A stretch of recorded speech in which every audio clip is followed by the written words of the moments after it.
yo me la paso predicando en la calle, hablando con todo el mundo. Y siempre cuando yo hablo de Dios, generalmente las personas son receptivas. Casi nunca rechazan el mensaje. El problema viene cuando yo hablo de Cristo. Ese es el gran problema. La semana pasada aprendimos de cuáles eran las características que tenía que tener un Dios para ser Dios, ¿verdad? Y aprendimos esas cosas. Tenía que ser eterno, tenía que ser poderoso, tenía que conocer todo. Bueno, pero no llegamos a la conclusión de realmente si Cristo era Dios o no era Dios. No aprendimos. Sí, bienvenida. Acomódese a su gusto donde usted desee, señorita. Como dice el lema que yo traigo desde hace muchos años. Bueno, ya mi papá, mi mamá, mi cuñada están aquí hoy por primera vez, pero asisten a la iglesia de Miami también. Usted, señorita, es la persona más importante en este sitio después del Señor Jesucristo. Quiero que conozcas eso. No sé cómo llegaste, pero bien. Allá mi esposa le da clase a los niños. Si quieres una sombrita mejor, mira. Aquí hay sombrita. Yo creo para que no... Ok.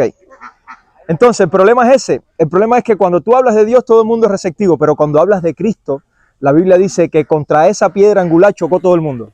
Los judíos chocaron, los islámicos chocaron, los budistas chocan, los hinduistas chocan. Todo el mundo chocan con la piedra. Porque sí, todo el mundo entiende que hay un Dios. Y hablamos la semana pasada que tenía que haber un solo Dios. No todos pueden tener la razón. Y eso es una pregunta que estoy seguro que todos nosotros nos hemos hecho alguna vez. ¿Cuál es el Dios verdadero? Sí, todo el mundo habla de Dios y yo a Dios a mi manera y es el Dios que yo quiero porque Dios me ama así, pero ¿cuál es el Dios verdadero? Esa es la gran pregunta. Por eso el tema que yo traigo el día de hoy es ¿por qué creo que Jesucristo es Dios? ¿Cómo nosotros podemos demostrar primero a nosotros mismos y estar claros, aunque sabemos que esto es una obra de fe que depende del Señor, pero cómo nosotros podemos demostrar que Jesucristo es Dios? Cómo la Biblia, que es la palabra de Dios, nos enseña que Jesucristo es Dios. Y de repente tenemos algunas evidencias también extrabíblicas. De hecho, la semana que viene pienso predicar acerca de por qué la Biblia es la palabra de Dios. Porque sí, cogemos un libro, lo abrimos, lo leemos, pero ¿por qué este libro es la palabra de Dios? Y no es el Corán, no es la literatura de Confucio. ¿Por qué la Biblia es la palabra de Dios? Lo vamos a hacer la semana que viene también. Muchas personas y muchos líderes se han hecho cabezas de muchos movimientos religiosos. Bastantes. En el mundo hay más de 2000 religiones. Más de 2000 religiones. Las básicas, las demás población, el budismo, que tiene bastantes seguidores, que lo fundó Buda, el confucianismo, que inicialmente empezó como un problema, como una tendencia política y se convirtió en una religión por Confucio, el islamismo, que fue iniciado por Mahoma 500 años después de Cristo. En el caso del hinduismo, todos los gurúes que lideran su movimiento, pero me llama la atención que ninguno de ellos dijo ser Dios. Todos decían, nosotros te podemos mostrar el camino para que vayas a Dios, pero ninguno de ellos dijo ser Dios. Sin embargo, Cristo dijo ser Dios. Y las personas que conocen la Biblia dicen, pero en la Biblia, en el Nuevo Testamento no hay ninguna frase que Cristo diga, yo soy Dios. Y es verdad, tienen toda la razón. Él nunca mencionó la frase, yo soy Dios. Pero hay muchas formas de tú decir lo que tú eres sin tener que mencionar la frase literal. Hay muchas cosas que tú puedes decir sin tener que mencionar esa frase literalmente. En el momento en que Cristo se caminó por esta tierra, Él se movió en el medio de un pueblo judío, un pueblo monoteísta. La mayoría de las religiones, muchas de las que conocemos son politeístas, creen en muchos dioses. Sin embargo, hay solamente 3 religiones monoteístas que creen en un solo Dios. La islámica, el Islam, el judaísmo y el cristianismo. Todas las demás son politeístas. Ahora, dentro de esas 3, Cristo se movió en un pueblo judío que era monoteísta, solo creía en un solo Dios. Y ese pueblo judío sabía cuáles eran las características que alguien tenía que tener para llamarse Dios. Si esa persona decía que era el Mesías, el Hijo de Dios, él tenía que decir algunas cosas. Y tenía que hacer algunas cosas, y eso es lo que vamos a demostrar el día de hoy y conocer el día de hoy. Jesucristo tenía una conversación con los judíos en ese momento. Y ellos empiezan a debatir y le dicen, tú estás loco, tú eres hijo del demonio. Pues las cosas que tú haces no son cosas normales. Claro, eran de Dios, no pueden ser normales. Y entonces en esa conversación él les dice a los judíos lo siguiente. Mire lo que les dice él a los líderes judíos, los que debían conocer más la palabra de Dios en ese tiempo. Dice, vuestro padre Abraham, los judíos vienen de la descendencia de Abraham, los islamitas vienen de la descendencia de Ismael, que también era hijo de Abraham. Pero dice, vuestro padre Abraham se regocijó esperando ver mi día y lo vio y se alegró. Estamos leyendo el libro de Juan, en el capítulo 8, versículo 56. Dice, por esto los judíos le dijeron, aún no tienes ni 50 años y has visto a Abraham. Ya Abraham había muerto casi 1000 años atrás. Y dice que Abraham, Cristo está diciendo, Abraham estaba esperando mi tiempo y se regocijó en ver mi tiempo. Y yo le dije, si tú ni siquiera llegas a 50 años, ¿cómo Abraham te va a conocer a ti? Cristo está definiendo que él incluso estaba antes de Abraham. Solamente antes de Abraham, y con todo lo que le está diciendo era Dios. Dice Cristo en este momento, Jesús les dijo, en verdad, cuando la Biblia dice en verdad, es como que tú tienes que decir, para las orejas, atiende lo que te voy a decir. Eso es como cierto. Es como nosotros le decimos ahora, atiende. Eso quiere decir en la Biblia. En verdad os digo, antes que Abraham naciera, yo soy. ¿Se acuerdan la semana pasada en Éxodos cuando hablamos del nombre de Dios? Que Dios le dio a Moisés, le dijo, vete a atacar a mi pueblo de Egipto. Y cuando ellos te pregunten quién eres, tú le dices, yo soy. Él está diciendo, antes de que Abraham era, yo soy. Él está diciendo, ahí soy Dios, ¿no? Todo judío conocía que el que dijera esa frase se estaba autotitulando Dios, porque era el nombre de Dios. De hecho, la demostración es que inmediatamente lo querían matar. Cuando Jesús dijo eso, lo querían matar. Mira lo que dice el versículo 59, dice, entonces tomaron piedras para tirárselas, pero Jesús se ocultó y se salió del templo. Si Jesús no hubiera dicho nada ofensivo, nada que rompiera con la cultura monoteísta que tenían ellos de creer en un solo Dios, ellos no hubieran cogido piedras para matarlo. Pero la orden establecía que si alguien creía en más de un Dios o se hacía Dios, tenía que morir si no lo podía demostrar. Y lo iban a matar. Él dijo ser Dios. Ninguno de los líderes anteriores habían dicho ser Dios. Ahora, me llama la atención que cuando tú lees el Nuevo Testamento, el nombre que más Cristo se da a sí mismo es Hijo de Hombre. Y la gente tergiversa esto. Se entiende que cuando Jesús dice Hijo de Hombre se está refiriendo a que él, supuestamente tenían entendido los judíos que él era hijo de José con María. Realmente no era hijo de José, era hijo de María, que era una virgen con el Espíritu Santo. Él se autonombra, de hecho, más de 50 veces es el título que más prefiere, Hijo de Hombre. Pero cuando alguien se hacía llamar Hijo de Hombre en un movimiento religioso monoteísta, el judío que estudiaba el Antiguo Testamento y las profecías entendía lo que quería decir.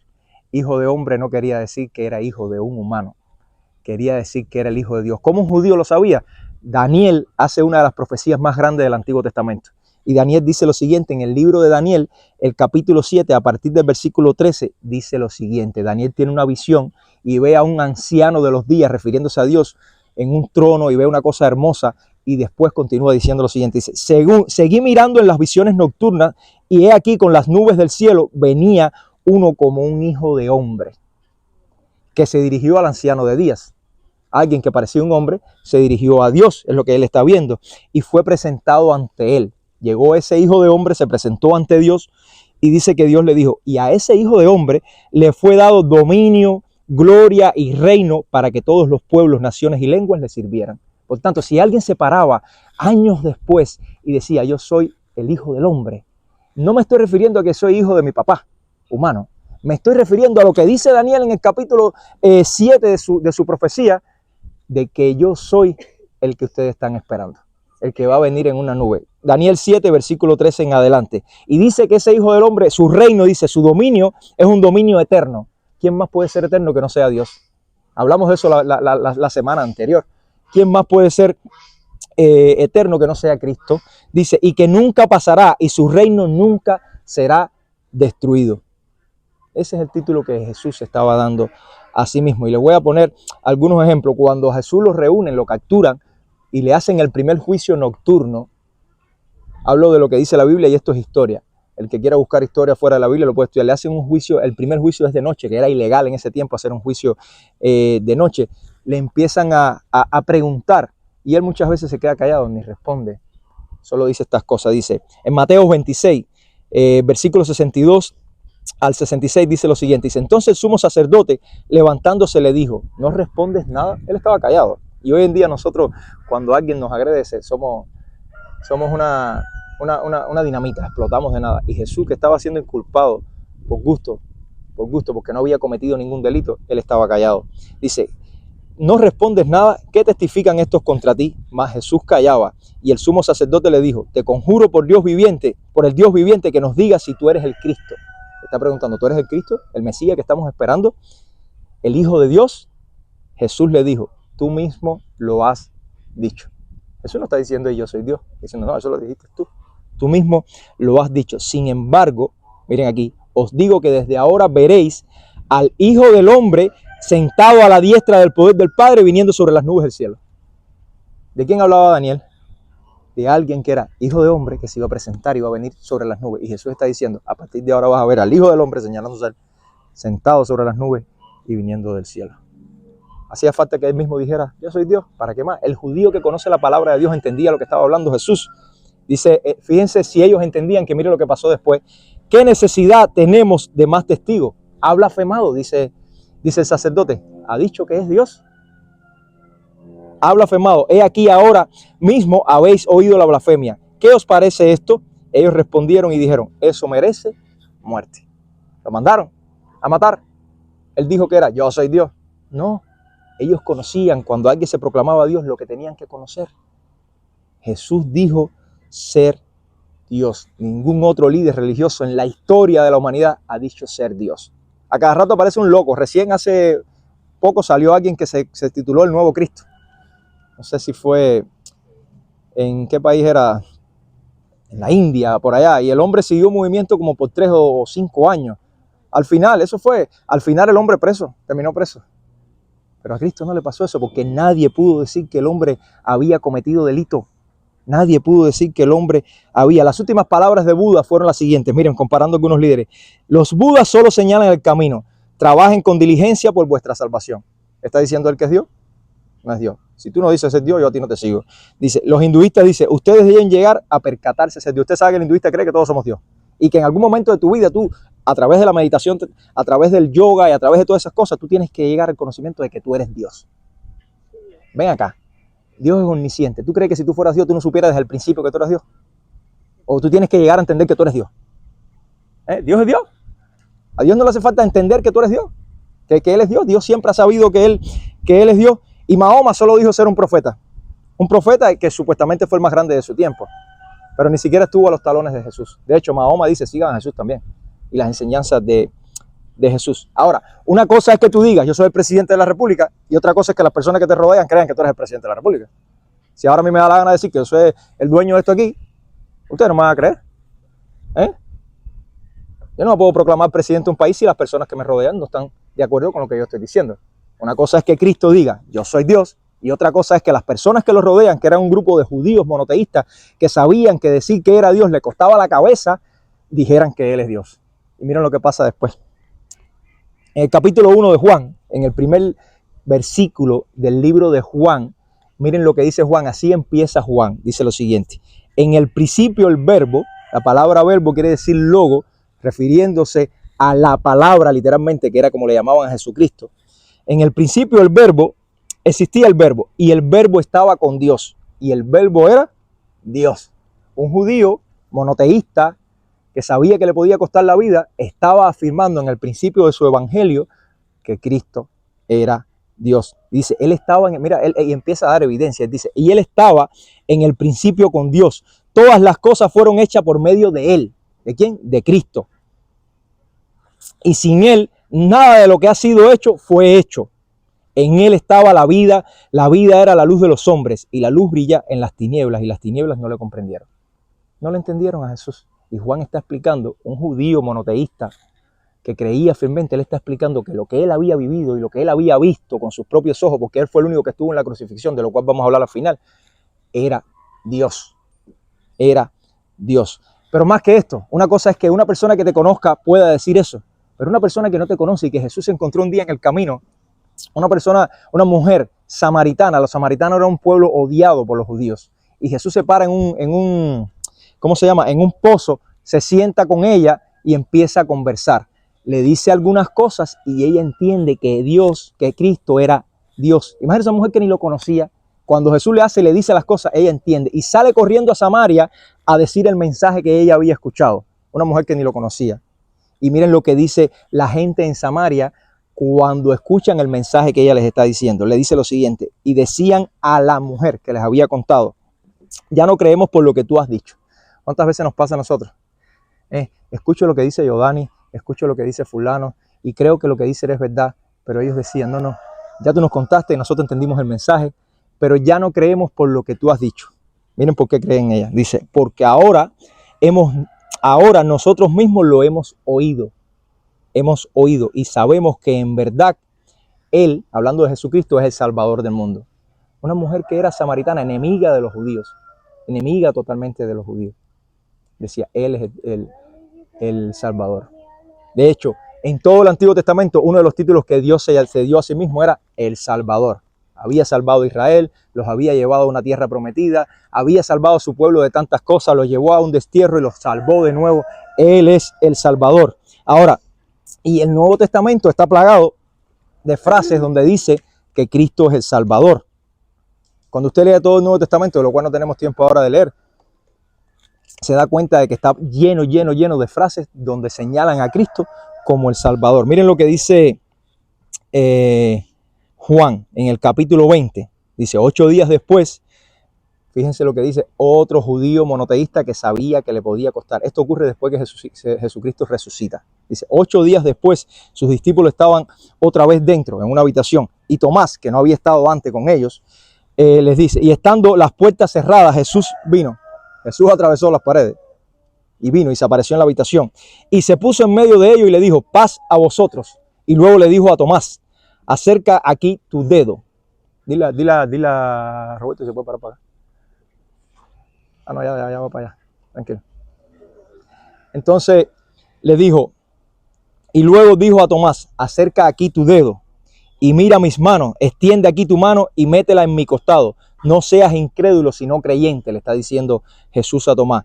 Y cuando Tomás ve eso de un hombre que resucitó y le dijo, tócame para que tú veas que yo estoy vivo. Tócame. Porque la gente se cree que Jesucristo resucitó como si fuera un espíritu. No, le dice, tócame para que tú veas que yo estoy vivo.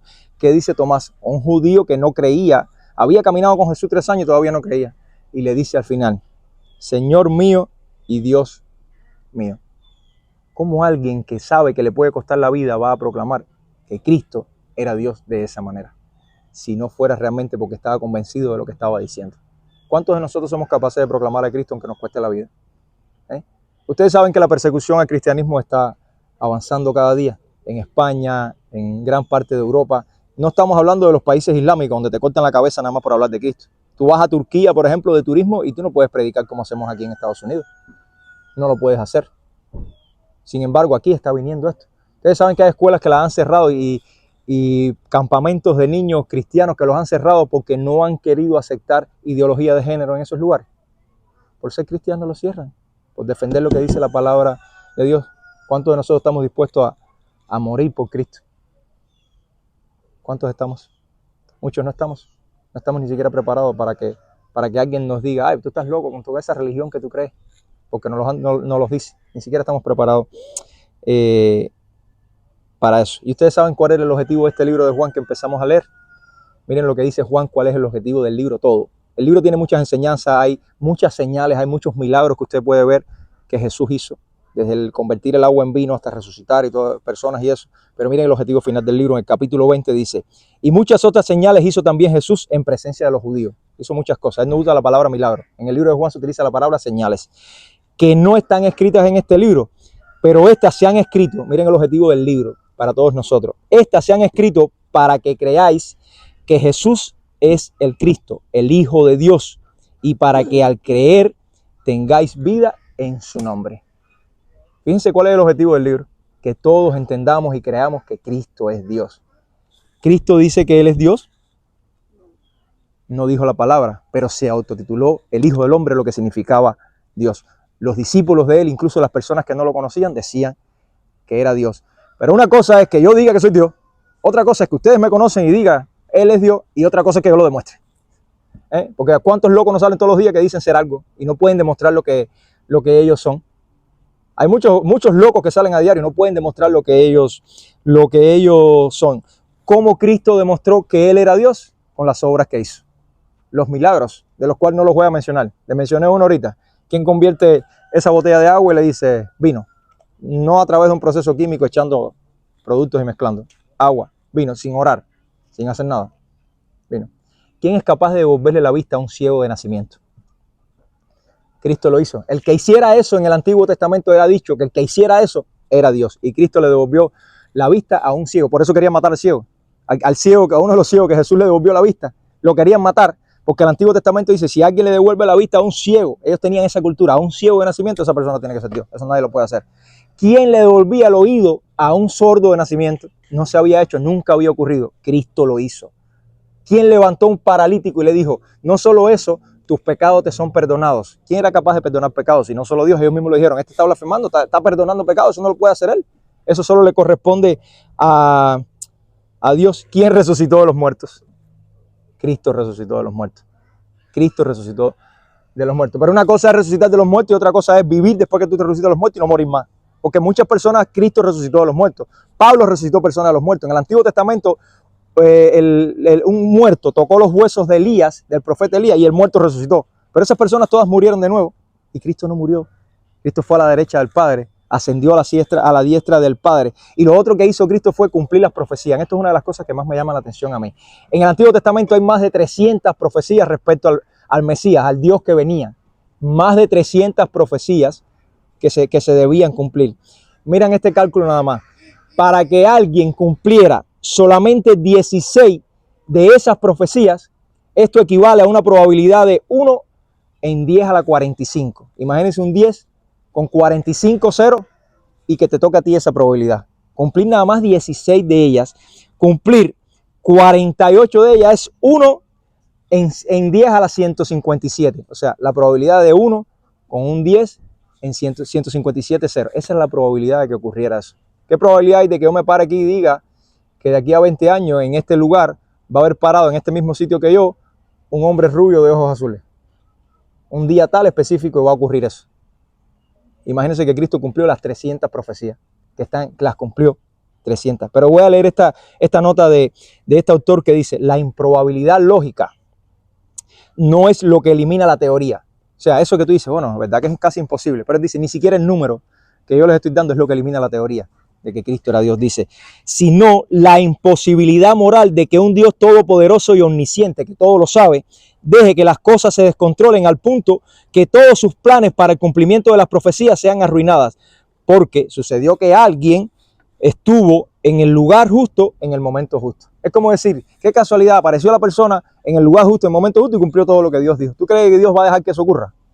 Si la vida del ser humano, la vida eterna de cada uno de sus hijos, depende del cumplimiento de las profecías que Dios había establecido para el que viniera como Mesías, no es porque Dios dejó nada a la casualidad, hermanos míos.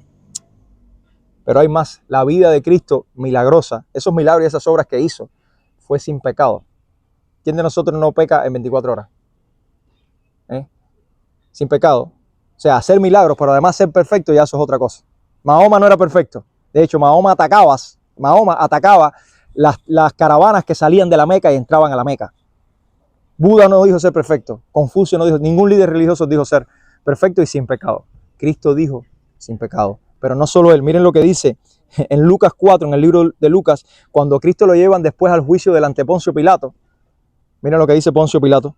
Y Pilato le dijo a los principales sacerdotes y a la gente, ningún delito he hallado en este hombre. La persona que lo iba a juzgar dice, pero yo que no tengo nada que decirle. Yo no tengo cómo culparlo, no tengo nada que hacer.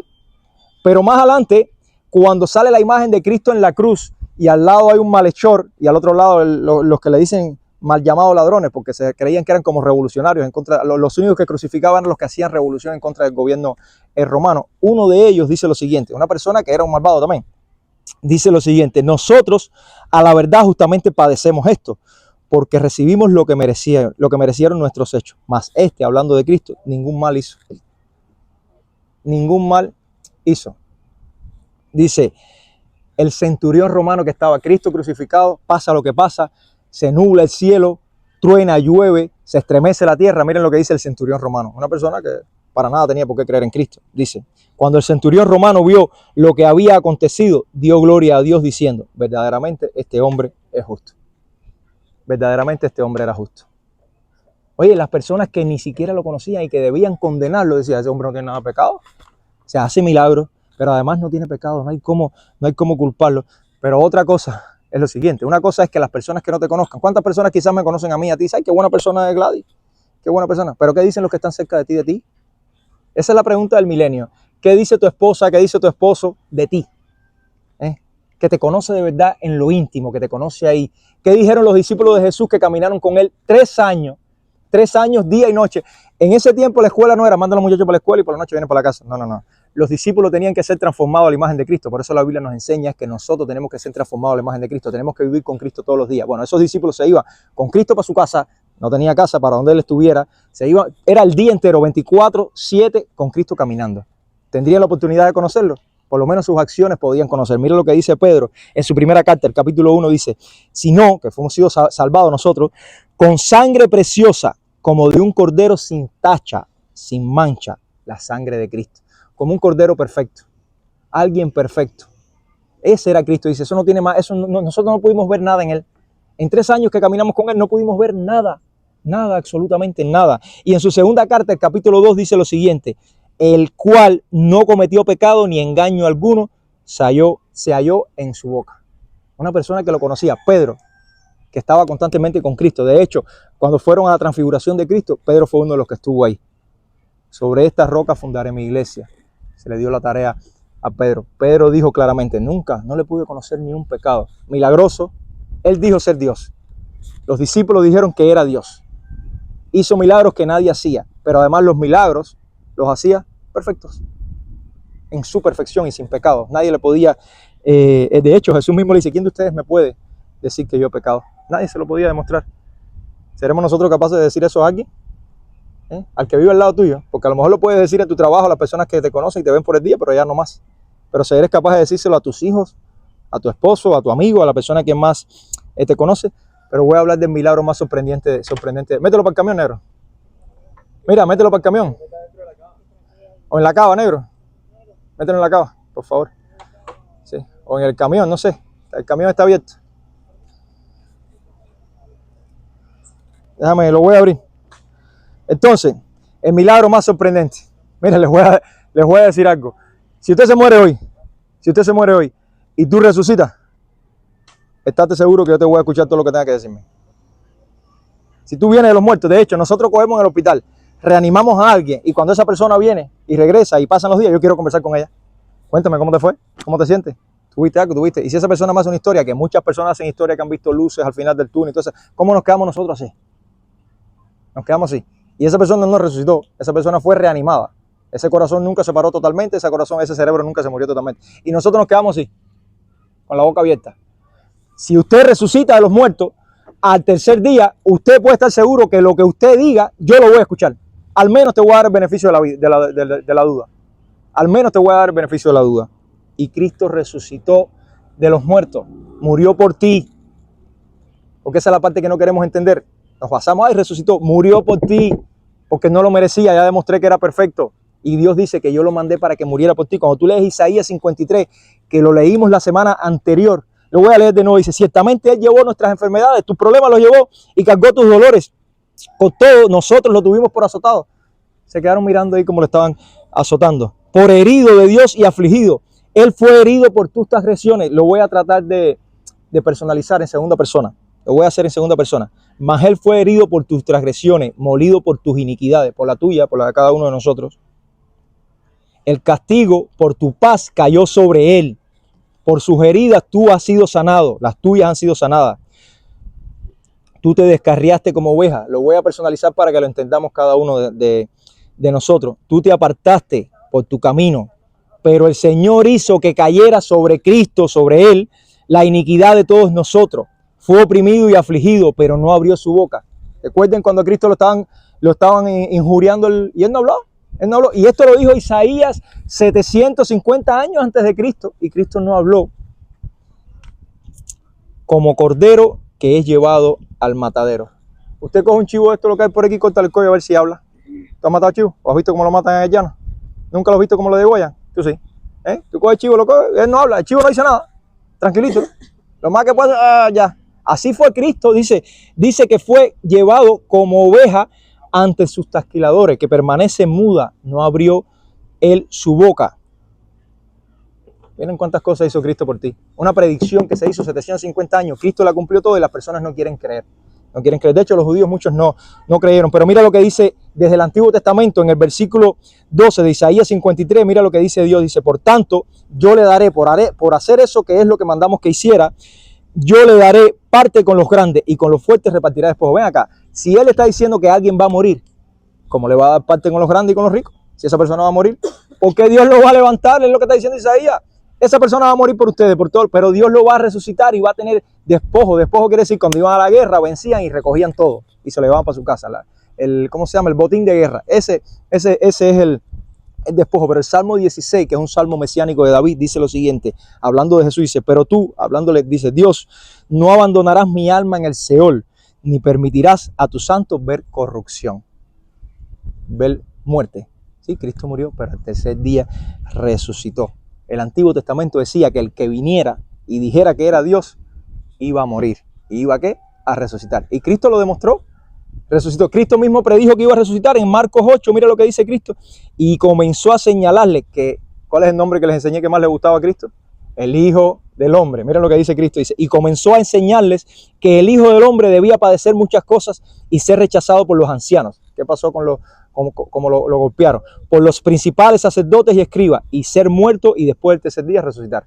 Mucho antes de que ocurriera, él se lo estaba diciendo a sus discípulos. Y en Mateo 12 dice, porque como estuvo Jonás en el vientre del monstruo marino 3 días y 3 noches, así estará el Hijo del Hombre 3 días y 3 noches en el corazón de la tierra. Dijo que era Dios. Los que lo conocían de cerca dijeron que era Dios. Demostró con milagros ser Dios. Tuvo una vida perfecta como Dios. ¿Qué dice Dios? Que para ir a su presencia hay que ser santo como yo soy santo. Cristo cumplió todo, fue santo. Dice que cumplió la ley de principio a fin. Fue santo como Él es santo. Y además de eso, fue crucificado por tu culpa. Además de eso, fue crucificado por tu culpa y resucitó al tercer día. ¿Qué más queremos nosotros de evidencia para demostrar que Cristo es Dios? ¿Cuántas veces queremos que Dios nos abra los ojos y nos hable y que queremos tener una experiencia religiosa? Queremos ir a la iglesia y que la gente se desmaye. Y quiero que cuando yo vaya me sienta bien y salga airado. Ay, salí, qué bien salí de la iglesia para poder conocer a Dios. Hermanos, a veces no conocemos a Dios porque no buscamos en las Escrituras. Y no buscamos con una mente abierta de querer conocer la verdad. Cristo dice, conocerás la verdad y la verdad te hará libre. Pero tú tienes que buscarla. Tienes que ir ahí, buscarla. Y después que la busques, tienes que vivirla.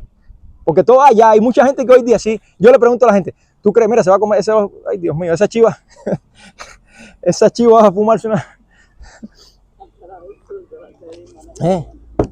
Esa chiva se va a comer la cosa esa. Entonces, no queremos vivir la vida que Dios nos dio. Sí, yo conozco a Cristo, yo soy cristiano. Ustedes saben que el 85% de la población o 75% dice en este país que es cristiana. ¿Ustedes creen que si eso fuera verdad, este mundo estuviera como está? Si el cristiano es una religión de amor, eso es una gran mentira. Mucha gente dice conocer a Cristo, pero no actúan como Cristo espera de ellos. Pero no, mira, mucha gente no. Nosotros mismos no actuamos como Cristo espera de nosotros. No lo hacemos. No lo hacemos. Nos resistimos a todo. Le damos más prioridad a otras cosas que a las cosas de Dios. Le damos más prioridad a nuestro orgullo personal, a nuestra arrogancia. En vez de perdonar más, amar más, emplear tiempo en que otras personas conozcan a Dios a través de lo que nosotros hacemos. No lo hacemos.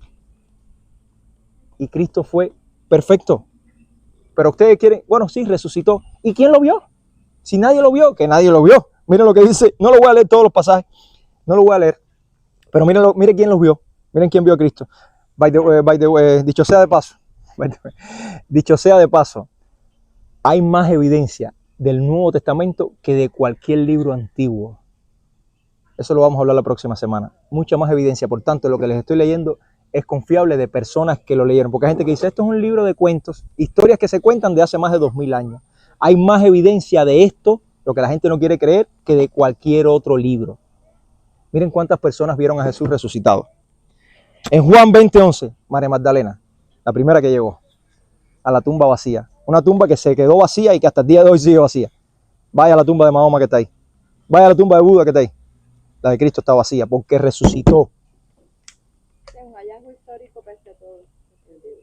Esto es historia, no solamente está basado en esto.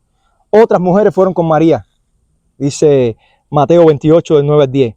Pedro fue después. Lucas 24, 34. Dos discípulos caminando en el camino de Maús. Jesús se le apareció y tiene una conversación bien larga con ellos. Llega a su casa y se sienta a comer pan con ellos. ¿Un espíritu come? De hecho, un espíritu necesita comida, porque esa es otra tendencia que había. No, resucitó solamente en espíritu. Él nunca fue hombre. ¿Qué espíritu come? Los espíritus no necesitan comida. Ustedes vieron la película Gush, ¿no? Que es viejísima. ¿Cómo se llama este? Ay. Perdón, no. ¿Cómo se llama la protagonista de la película que es? Stripper. Demi Moore con el otro, que hace una película que él sale como un fantasma. Patrick Swayze. Patrick Swayze en esa película no hacía nada. Él no la podía tocar, él no podía comer, no podía hacer nada. ¿Qué espíritu come? Y el hombre se sentó a comer. 10 apóstoles en una habitación lo vieron. Jesús se les apareció. Pero como faltaba Tomás y Tomás dudaba, ¿qué dijo Tomás? No, yo no creo. ¿Cómo puede ser que ese hombre se apareció aquí? Hasta que yo no lo vea, yo no creo. Un capítulo más adelante, que hace Juan, que describe Juan en 20, en el capítulo 20, del 26 al 30, cuando Jesús se le aparece solamente a Tomás. Y le dice, ven acá, mira. Pero no te quedes mirando, toca aquí, para que veas. ¿Se acuerdan la lanza que le clavaron a Jesús en el costado? Toca aquí, toca aquí. ¿Quieres más? Después de eso, en el capítulo 21 de Juan, se le apareció a 7 apóstoles más. Después se le apareció en Marcos, en Mateo 18, del 16 al 20, a todos los apóstoles juntos. Y en el libro de los Hechos se le apareció también a los apóstoles en el capítulo 1, del 4 al 9. Dice Pablo a los Corintios que se le apareció a 500 personas juntas. Pablo dice, y si tienen duda de lo que yo les estoy diciendo, vayan, de los cuales muchos de esos 500 todavía están vivos. Nosotros hoy oímos un chisme de Cuba y lo contamos sin haberlo visto. Me lo dijo Yudeisi. Y creemos en lo que me dice Yudeisi, o creemos en lo que me dice Paola, ya así porque me lo dijo ella. Sin embargo, nosotros tenemos evidencia de que 500 personas vieron a Cristo y no resucitado y no queremos creer. Y no queremos, porque han pasado 2000 años. ¿Alguno de nosotros vio a Platón, a Sócrates, a Aristóteles? De la bibliografía de Sócrates, de Platón, por ejemplo, hay de los manuscritos más cercanos, muy poquitos, no llegan ni a 17. Y el tiempo entre que se escribió el primero y el último es de casi 1000 años. Con respecto al Nuevo Testamento, hay más de 5000 copias de los manuscritos originales, copias de los originales, y el tiempo entre que se escribió el original y aparecieron esos es de 50 años. Es fiel la bibliografía. Lo que no queremos tener fe. No queremos tener fe. Y dice que se le apareció a Santiago. ¿Ustedes saben quién era Santiago? El hermano de Jesús. Para los que dicen que María no tuvo más hijos. Bueno, Santiago era el hijo de María. De María con José, de verdad. Pero Santiago no creía en Jesús. Es como pasa en la familia. A veces la familia dice, ¿qué voy a creer yo en este cristiano si este es más pesado y no demuestra amor? La familia muchas veces no cree en ti. Santiago no creía en Jesús. Santiago no creía en Jesús. ¿Ustedes saben cuándo Santiago se convirtió? Cuando vio a Jesús resucitado, dijo, ahora sí ya me pusiste el coco a hervir. Se le apareció a Santiago, dice Pablo en la primera carta a los Corintios, capítulo 15, versículo 7. Y Pablo dice, al final como un abortivo se me apareció a mí el camino de Damasco. ¿Ustedes saben quién era Pablo? Un hombre que perseguía a la iglesia para matar a los cristianos. Y dice, y Cristo se me apareció a mí al final. Y yo lo vi. ¿Qué más evidencia queremos de que el hombre resucitó? ¿Qué más queremos para decir que Cristo es Dios? El hombre dijo que era Dios. Las personas más cercanas a él dijeron que eran Dios. Hizo milagros, como nadie. Cosas que no se han hecho jamás. Pablo después de eso hizo algunas cosas, pero nada como lo que hizo Cristo. Porque ninguno de ellos pudo demostrar ni siquiera la compasión que demostró Cristo a la hora de hacer. A veces nosotros ayudamos a la gente por lástima, pero no por compasión. Dice que Cristo miraba a los enfermos y tenía compasión de ellos. Los entendía desde la raíz. Desde la raíz. Pero además de los milagros que los hizo perfectos, resucitó de los muertos. Y como les dije, no solo resucitó, sino que no murió más. Subió a la diestra del Padre. ¿Qué esperas tú para creer en Cristo? ¿Cuánta evidencia Dios tiene que darnos a nosotros para creer en Cristo? ¿Cuántas vidas transformadas nosotros tenemos que ver para que creamos en Cristo? Y todavía no creemos en Cristo. Y los que creemos tenemos un conocimiento, muchas veces tienen un conocimiento racional. Ay, yo sí sé la historia. Mira, Giovanni lo explicó bien aquel día, pero no lo acaban de interiorizar. Que creer en Cristo, de eso depende tu vida eterna. De eso depende tu vida eterna, que yo les enseñé hace rato que la vida eterna empieza ¿cuándo? Hoy, cuando tú te arrepientes y crees en Cristo. Por fe. No lo viste, no estuviste ahí, pero tienes que creerlo por fe. Y cuando tú entiendas todo esto, tú puedes decir como Juan, como Tomás. ¿Cómo dijo Tomás? Cuando lo vio y dijo, ¿qué? Señor mío y Dios mío. ¿Cuántos estamos listos para decir, Cristo, Señor mío y Dios mío? Voy a vivir tu vida. Hoy me arrepiento de mis pecados. Hoy creo en ti por fe y voy a vivir mi vida para ti. No es quedarse ahí, es vivir mi vida para ti. Voy a demostrarle al mundo que yo he creído. Voy a empezar a coger el camino correcto en la cruz. Como dije en una reflexión que escribí, creo, dije esta semana, con los ojos puestos en Jesús, en la cruz, en el autor y consumador de la fe. Voy a vivir esa vida. Voy a coger mi arado y voy a empezar a trabajar en mi vida espiritual. Y no voy a mirar atrás. Voy a seguir para adelante. No me importa que me critique fulano, que me critique mengano. No, porque el reino de los cielos no depende de los demás. Depende de lo que nosotros tenemos que recibir de Dios. Depende de qué, de justicia y de paz que es en Dios. Vamos a orar. Amado Señor, te doy gracias por esta mañana, Padre. Te doy gracias porque tu palabra ha sido fielmente predicada y te ruego, Señor, que pueda ser sembrada en los corazones de todos los que estamos aquí y podamos, Señor, venir a ti en arrepentimiento y fe sobre todos los que aún no te conocen o no están convencidos de esta enseñanza, Padre. Ayúdanos a vivir en rectitud, bendícenos, Señor, y utilízanos de bendición para los demás. Ayúdanos, Señor, a entender que Jesucristo es el Señor. Que cuando nosotros conozcamos la verdad de que Cristo es Dios, Señor, y la abracemos con fe, podemos aferrarnos a la vida eterna que tú nos has regalado, Señor. Bendice este tiempo, Señor. Bendice a cada uno de los hermanos aquí presentes. Bendice su semana que empieza mañana, Señor, de trabajo. Aleja la enfermedad de sus casas, Señor. Provéele todo lo necesario, Padre, para que no falte nada en sus casas, Señor. Permite que los recursos sobreabunden, Señor, para que puedan ayudar a su familia, para que puedan ayudar a sus allegados, a sus hermanos en la fe, a sus amigos, Señor. Que sobre todas cosas, Señor, abunde la paz. Que sobre todas cosas, Señor, abunde el amor en nuestras familias en el día de hoy. Te ruego, Señor, encarecidamente por esta nación. Te ruego encarecidamente por todos los hermanos que están enfrentando situaciones de salud, migratorias, Padre. Te ruego, Señor, por los servicios de vigilancia y de protección de esta nación, por nuestros hijos de las escuelas, Señor, por los que hoy están presos, Señor, que no pueden salir de prisión, y muchos de ellos injustamente, Señor. Sobre todo los que están presos, Señor, y muertos espiritualmente, que tú tengas misericordia de ellos y los levantes, Señor, para vida eterna, Señor. Señor, bendice el resto del tiempo. Permite que tengamos un día agradable, Señor, de comunión acá con nuestros hermanos. En el nombre de Jesús. Amén.